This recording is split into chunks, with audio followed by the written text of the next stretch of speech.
ধর্ম আছে। তো সকর্ম বলতে কি, আশ্রমটাকে যেন আমরা বড় করতে পারি। তাহলে সবাই মিলে যদি আমরা সহযোগিতা না করি তাহলে কিভাবে বড় হবে? তাহলে প্রত্যেকটা স্কুলে আমাদের একটা দায়িত্ব থাকতে হবে, কর্তব্য মনে করতে হবে যে আমরা এই কর্তব্যে আমরা এই কাজটাকে চালাবো, সহযোগিতা করবো।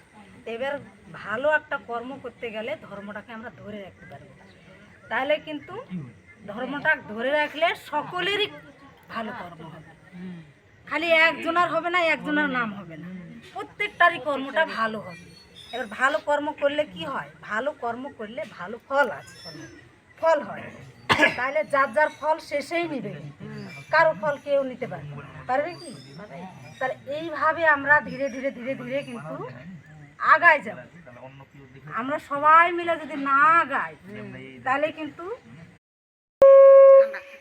কি জানে কি যে করে